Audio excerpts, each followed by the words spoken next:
Welcome, everyone. Thank you for attending the Qimera 2 webinar, Rapid Filtering and Point Editing Tools. We currently have 17 attendees in the webinar, so hopefully more people will flock in soon. This is a repetitive webinar, especially for the Asia-Australia region. As the first Qimera webinar was a huge success, we had more than 200 attendees. We hope you will learn a lot of new tips and tricks. So first I will introduce our webinar team. Ebeline van der Velde. With years of experience in the hydrographic field as a support engineer, she will be presenting the Qimera webinar. Catriona Hubbard is our QPS product specialist and has extensive experience in the field. She will be attending all your questions in the chat box, so please fire away. Some questions will be highlighted and answered at the end of the webinar to give an in-depth answer. We will do this via email. I am our marketing specialist and will attend together with our sales team to in-depth information requests about our products. Before the webinar begins, I will give you a short introduction about QPS. We have offices in the UK, US, Canada, and the Netherlands. Our industry experts have more than 25 years of experience and are able to give on-site support and training across the world. QPS offers a fully integrated workflow and software solutions. Quincy, which specializes in survey and navigation. Qimera, which specializes in multi-beam processing. Fledermaus, which offers 4D geospatial analysis. Carto, which offers bathymetric ENC production. And Castor, which specializes in precise piloting software. Would you like to stay updated about our latest software features and company news? Just scan the QR code with the camera on your phone and start following us on one of our social media channels. I will now give the word to Ebeline. Thank you. Thank you, Roseanne. I just noticed that there are still people registering, so I think I'll just wait for, let's say, another maybe 1 or 2 minutes. That should be fine, I guess. So yeah, we've just checked the sound because last time something went wrong with the audio apparently. So in the meantime, what I'll do is I'll just do a quick overview of what we are going to do in this webinar. So yeah, so we are broadcasting from the Netherlands, and Katrina is in UK office, so it's a bit early still here. So we are really happy to do this for a second time for basically Australia and Asia region. It's good to know that people are interested in learning about the point cleaning tools, and that is what we are presenting to you today. So I'm going to demonstrate new filters, which are the reject outliers filters.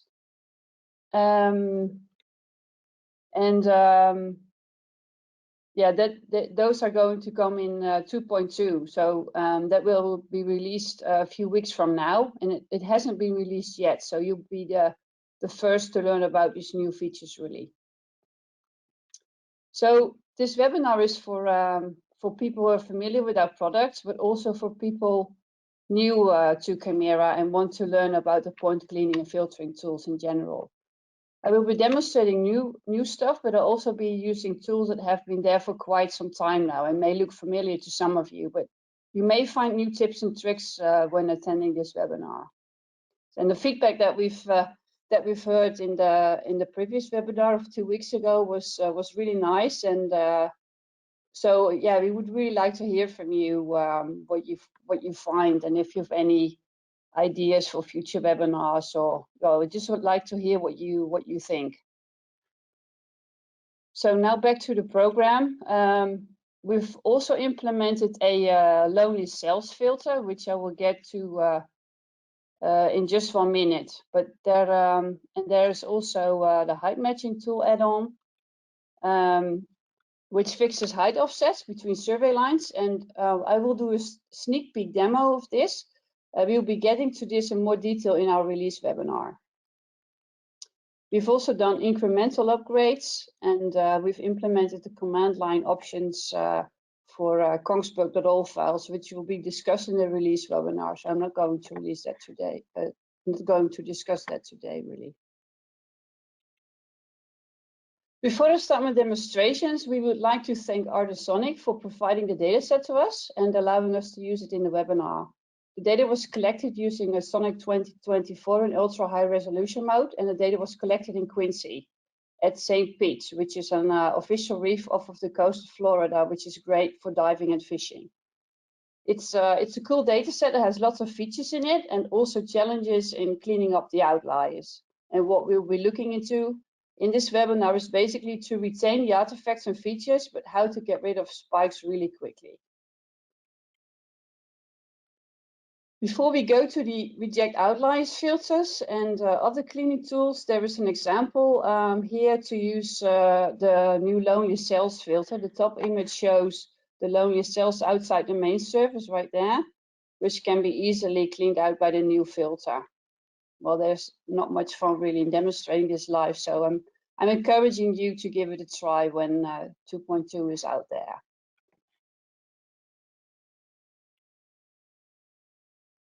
Now let's have a look at the new reject outliers filters. There is the filter that works on grids on 1D and it looks up and down. And there is the true 3D reject outliers filter, which looks in 3 directions and it uses point clouds. The first one is to be used with care on features. Let's say don't use it on features with overhangs and so. It's great to be used on flat surfaces where, where the known spline filter may leave some spikes because just of the point correlation really. And that is just how that spline filter works. But so this is really different compared to the spline filter. And the use of the spline filter will not be explained in this webinar really, but there is extensive documentation available on our website. And the reject outliers true 3D filter is great to use on features. And let's have a look. So let's have a look here and see what the filter can do.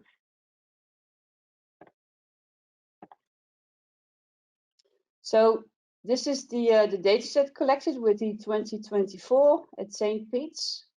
It was collected in Quincy. The dynamic surface is color coded by height. It has the mid-water color map applied. Just no shading really, just maybe a little bit of shading. You can add more shading if you want. Some people love to apply shading, others hate it. And what I'm doing here is just showing the workspace. So you can choose your own workspace there. And I'm going to explain how to customize your toolbar. So this may be new to people. Others may have seen it before, but this is where you can add in buttons that you plan to use, and buttons that you don't need can be removed from the toolbar really.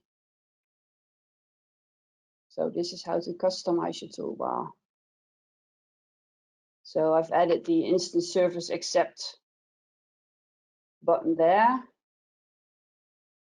All right, so let's have a detailed look there. So you can just adjust your color map range, adjusting the colors to minimum, maximum of the dynamic surface. If you look, if you have a look at the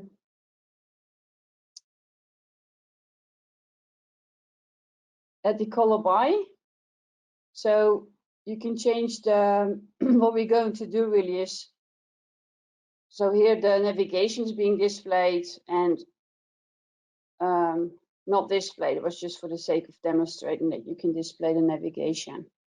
And on the dynamic surface, so that's where I'm going now.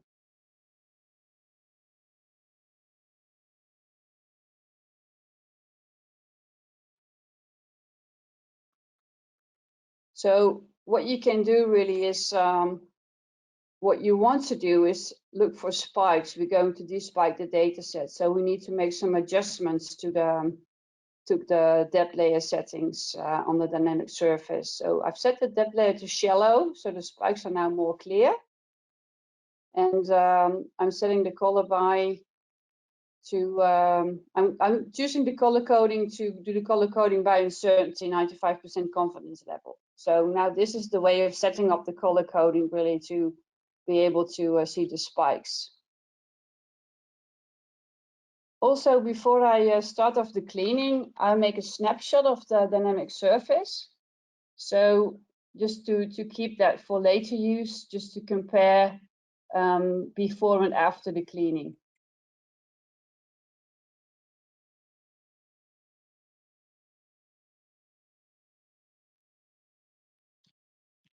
I'm also adjusting the color coding just a little bit more, just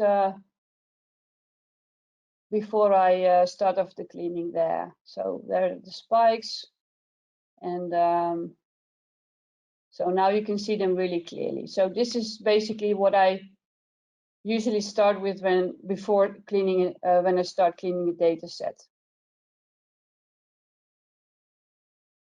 If you look at the right-hand side, there is the toolbar there, and I'm going to make a fixed slice select. So I'm just creating a box there. That's the larger outer selection, and it has an inner selection which is smaller. And the soundings in the inner selection are the ones that are plotted in the slice edit doc. So I've now changed the color coding into color by file, just to check the file overlaps really. So there is a 2D slice editor and there's a 3D slice editor. And yeah, you can also set up the 3D slice editor to your preferences. And what I'm doing here is I'm going to enable the rejected soundings so that I know what soundings have been rejected when I'm going to filter the data. Now let's have a look at the Outliers 1D filter. So that's how to set it up from the filter toolbar. So the filter toolbar, and then you set up the filter, and this is the new filter, the Reject Outliers 1D filter, and that works on grids. And what I've done is I've set the vertical threshold to 10 centimeters. So basically, the soundings that are further away than 10 centimeters from the surface will be rejected.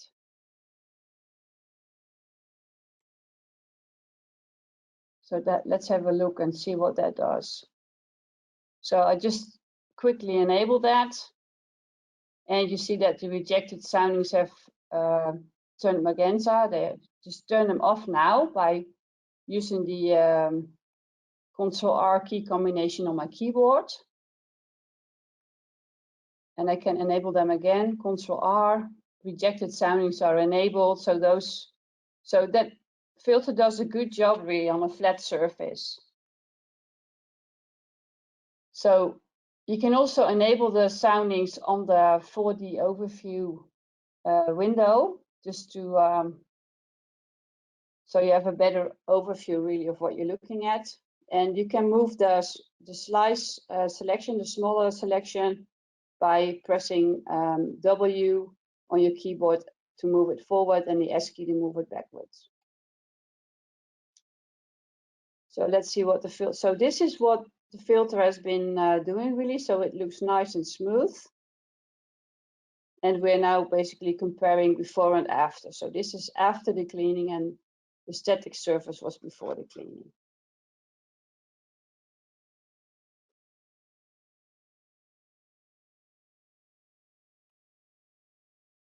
So if you have a look at the lower left, you can also see the service edit overview, and that's where I've been cleaning and visiting. So that's where I've been looking and cleaning. So now I'm just changing the color by height again, color by go depth layer average, and I'm going to look at the tank. So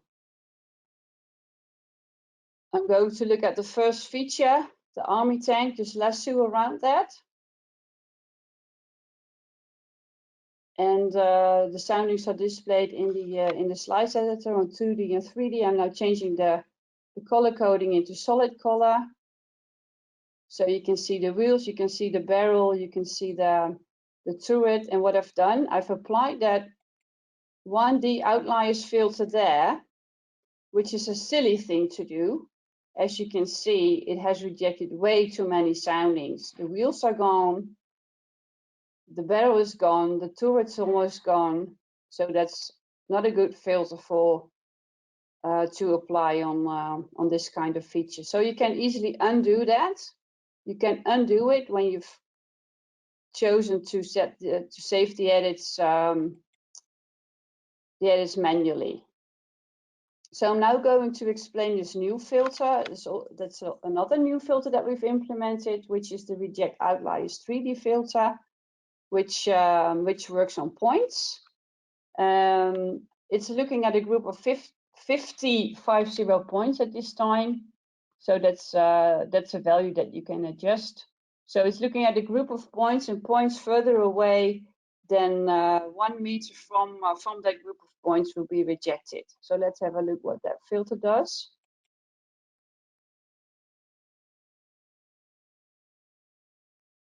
So you can just run it there. It's safe to try it. You can just try it and then see what it does. And it does a good job there. So it rejects the outliers, as you can see. You can just measure, okay, this is more than 1 meter. Those soundings are more than 1 meter away from that group of points. So this all makes sense. So you can explain why those soundings have been rejected.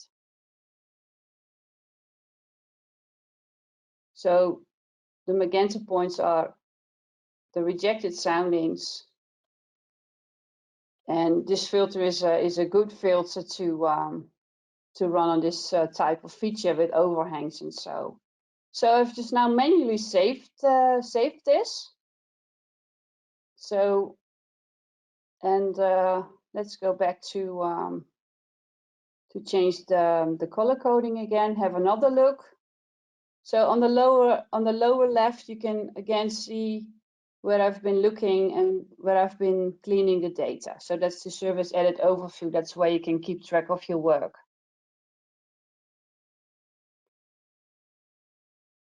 So I'm now going to make a new selection.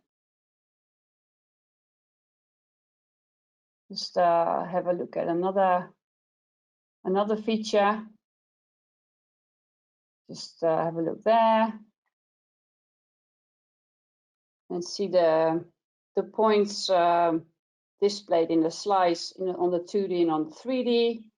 There is this nice feature, the army tank. I'm trying another filter there. I'm trying a spline filter this time. This is a medium spline. And just for the sake of demonstrating what that does, so it has rejected too many. I'll just play back a little bit because it went too fast. So I've rejected this. I've selected the spline filter. So I'm going to just apply that. So on the top, select the medium spline filter, apply it there, and it's been rejecting too many soundings on the feature. So that is not a good filter for applying on this army tank. So let's have a look at the Outliers 3D filter again. It does a good job there. So it's safe to try a filter. You can undo. If you're happy, you can save that. And then you can go from there. So it's just really easy. And don't be afraid to just try it. If you set the save edits to manually, you can always undo. So let's have another look at the portion of the data here, which is an interesting part to clean as well. I'll do that in the next presentation. And that's the Auto Advance. So the Auto Advance can be used to automatically apply a filter and use the march along the line method. So what I'm going to do is I have set up a slice, or I have set up a scroll selection. I'm just now quickly trying a filter inside the selection there. I'm just trying a Reject Outliers 1D filter, which is one of those new filters. It does a good job, and if you're happy with the results, you can just have it applied automatically. So you can have it applied inside your selection. And then you can, if you look at the upper toolbar there, you can just click on the play forward button on the selection movement. And then the selection will play forward and the filter will be automatically applied. So that's another way of quickly getting rid of outliers in your data. So we've been looking into those new two filters and different ways of applying those. And it's always safe to just try it and then you can always undo. So let's have a look at the automatic height matching, which is not a full demonstration, but it's a sneak peek really on what's going to be released in 2.2. And there will be more explanation in the release webinar. So if you look at the selection in the 4D scene, and there is about approximately 6 million points inside that selection. And I'm just adjusting the geometry of the selection now, and what you can see is there is those heights or those lines are offset. So I've set the color coding to color by file in the slice editor, and you can see there is a height offset. And what we're going to do is try to get to match those lines so that the overlaps are improved.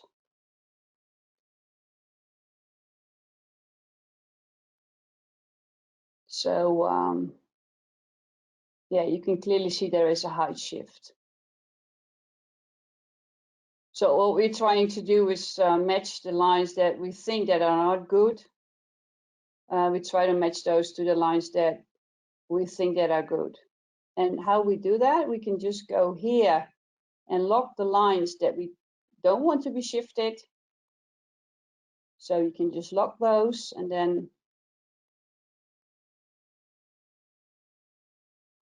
so what you then do is just go auto solve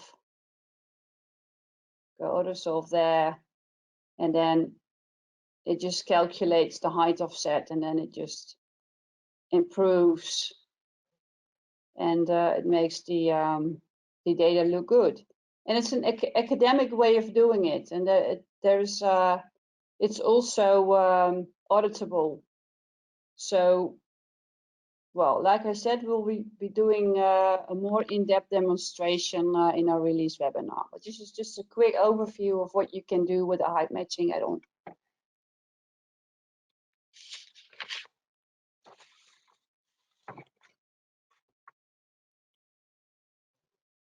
Let's have a look at partitions. So when will you be using partitions really?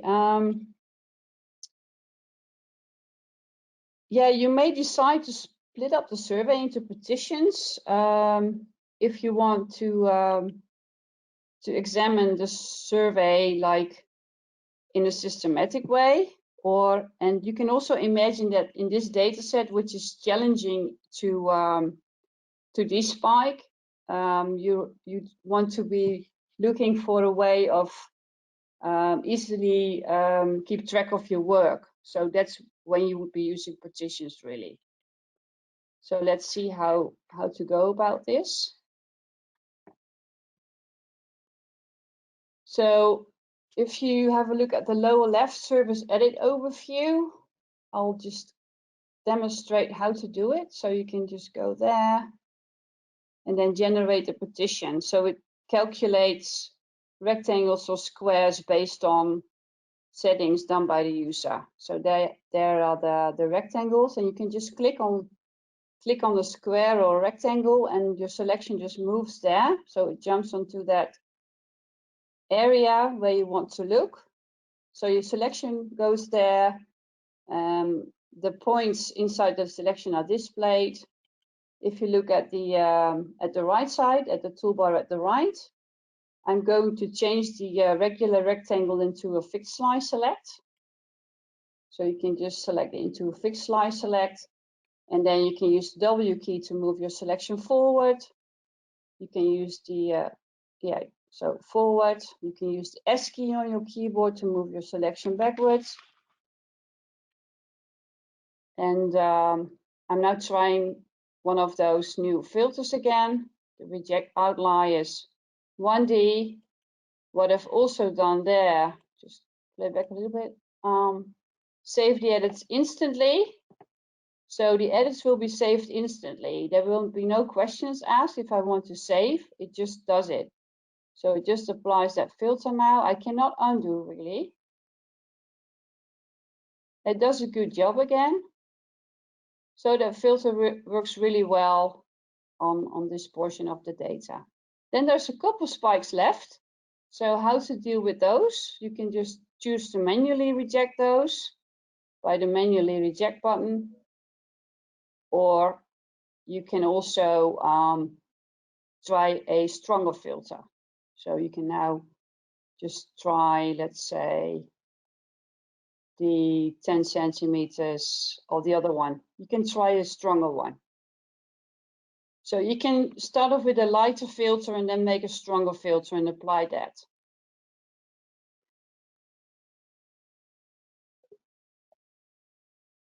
So this is to show you which filter I've just applied there, which is the 1D outliers, reject outliers filter, which is one of those new filters that is going to be implemented in 2.2.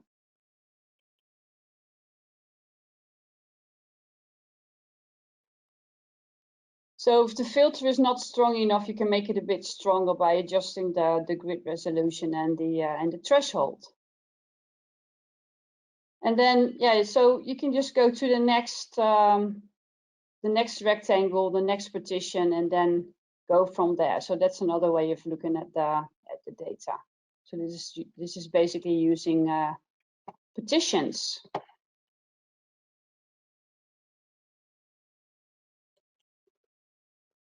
So let's have a look at some more cleaning tools. We've been looking into filters and partitions and different selection methods. And in this demo, I will explain some more cleaning. I'm going to explain how to revert filtering. So if you have applied a filter and you want to undo, or the question is really how to go back to the situation of where you've started your cleaning maybe. That's a question that I often hear, so that's what I'm going to explain here. And I'm also going to explain how to do spike hunting, and that's the key combination Alt and left mouse click. So the key combination on your keyboard to go spike hunting. So let's have a look and see how that works.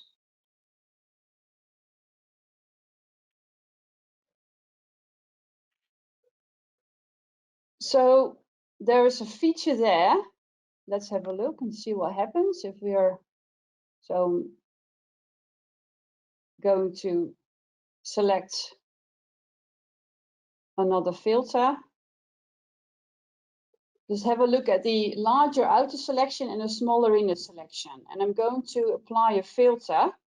I'm going to run this reject outliers 1D filter on this selection, which is maybe silly because there's a feature there, but it's just for the sake of demonstrating what happens if I accidentally run a wrong filter or a too strong filter, and it rejects too many soundings. So it has rejected too many points there, as you can see. It has removed the, well, almost the entire feature there. That is what we don't want, but I forgot to save the edits manually, so I cannot undo, but I can undo now by the revert filtering. So if you go revert filtering there, it reverts the filtering on the inner selection, on the small selection box there. And then what you can do, you can run it again. Oopsie, wrong filter. So then it's also a way of undoing that is by just manually accepting those points. So there are different ways of trying a filter, when you've gone wrong, how to undo the filtering, how to manually put soundings back in. So it's, well, this has done a good job here. So I've applied the filter there, and it has left the, so the feature is still there. I've brought it back manually. So now I'm going for the spike hunting. So I'm now going to hunt for spikes, and I've made a smaller selection there, and I can just, if I hold the Alt key on my keyboard, I can just click anywhere on the surface and hop to a spike. So the selection moves to that spike. That goes really quickly, and then it's, you can just easily reject those. So there's one spike left, you can just manually delete that, and you can just hop to the next one.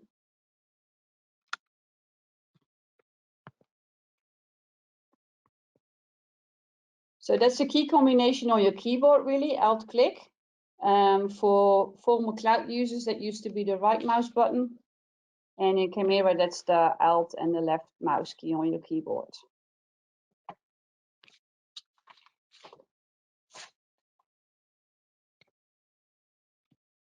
So we've looked into partitions, we've looked into the new filters, we've looked into spike hunting, how to undo or revert filtering if we've accidentally applied a wrong filter or a too strong filter. Okay, then what's next? Last but not least, so I'll just quickly do another demonstration on how to keep track of work and set a checked area. So do a manual set checked area. So what can you do before and after cleaning? How can you export data, and how can you visualize and present your data?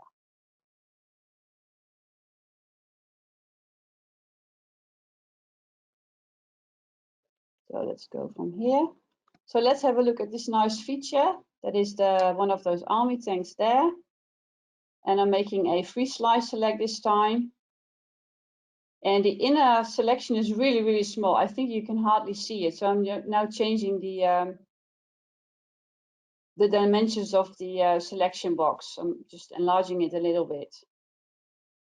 It's now maybe too big, so I'll just adjust it.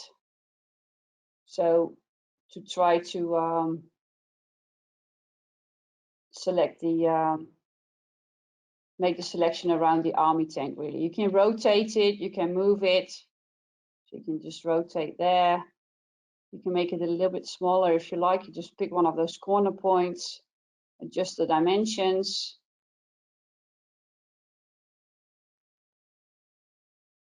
So you can see those soundings plotted in the slice editor again.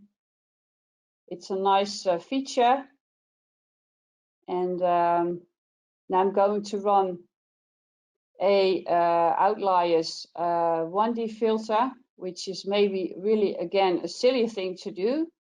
But just for the sake of demonstrating on what happens if I run this and how can I undo and what are those tricks. So it has removed too many soundings there. The barrel is gone. The turret is almost gone.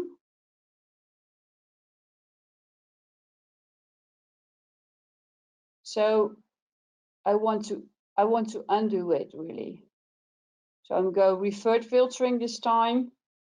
I revert the filtering, it undoes the filtering. So that works really well. So again, it's safe to try. It's safe to try a filter. I'm now going to run the 3D true 3D reject outliers filter there.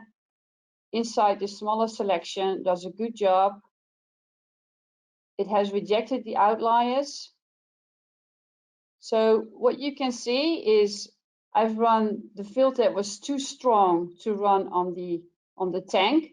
I've reverted the filtering inside the larger selection right there. So it's cleaned the data inside this larger selection. I've reverted the filtering inside the smaller selection, and I've applied a lighter filter, a better filter to run on this army tank, which is the Reject Outliers True 3D filter. And then this is the result.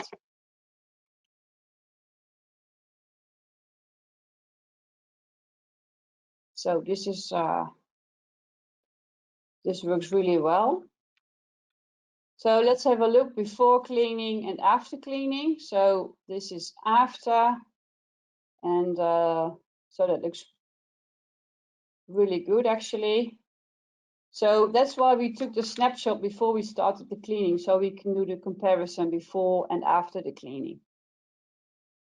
Let's go back to average and color by height, and then some people may want to apply shading. So this is where you can do that. This is how to do it.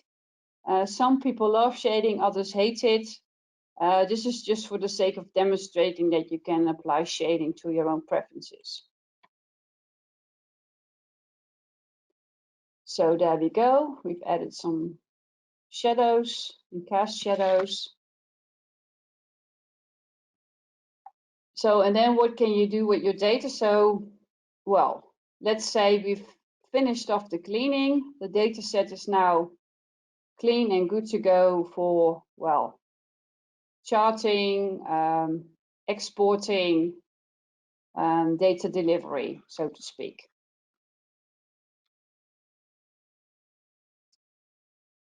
So you can go export, for example. You can go select the dynamic surface and then export to a gridded file, to a gridded ASCII file. So if you go export surface, you can go gridded ASCII file. It's just XYZ. You could also select the process points, so the clean data, and export to point clouds, really, to ASCII points.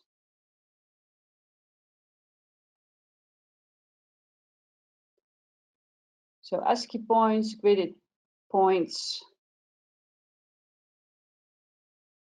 Just change the color coding there so it looks nicer. So I'm going to change it back to solid.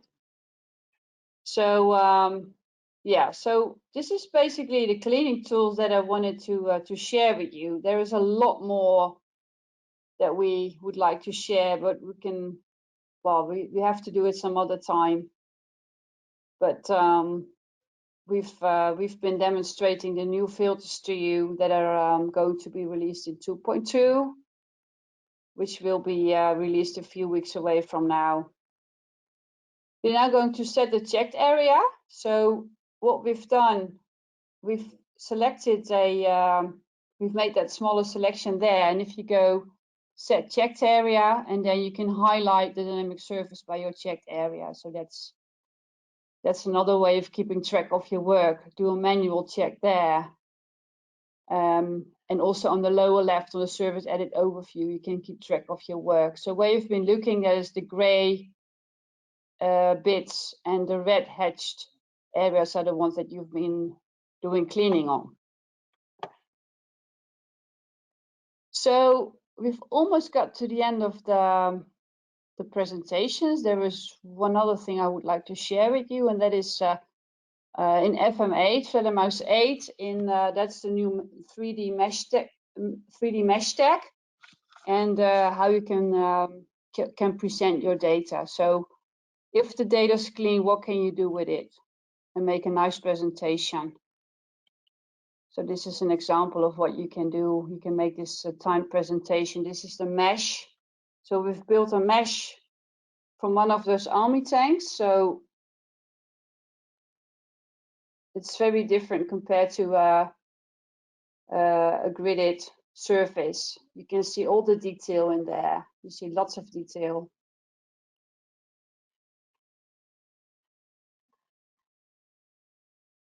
I just wanted to show you again. So I've come to the end of the presentation. I hope you enjoyed it, and we will be checking the questions that you've posted in the chat box. And I'll now hand over back to Roseanne to explain a little bit about the knowledge base. So Thank you. please keep just adding questions in the chat box, and we'll keeping an eye on them. And in the meantime, we'll be I'll just give the word to Roseanne. Thank you. We hope you all enjoyed the webinar. If you missed parts of the webinar, please do not worry. We'll post the recorded webinar on our website. Make sure to follow us on LinkedIn or Facebook so you won't miss any announcements of our upcoming other free software learning possibilities. Did you know that we have a guides and resources page on our website? Please click on the link shared in the chat box to read up more about Qimera. Interested in onboard support or personalized training, please click on the link just also dropped in the chat box to learn more about our services. We will address now more questions in the webinar and discuss these here in the chat box. So please drop your question in the chat box, and Abelina and Catriona are able to answer them. Thank you.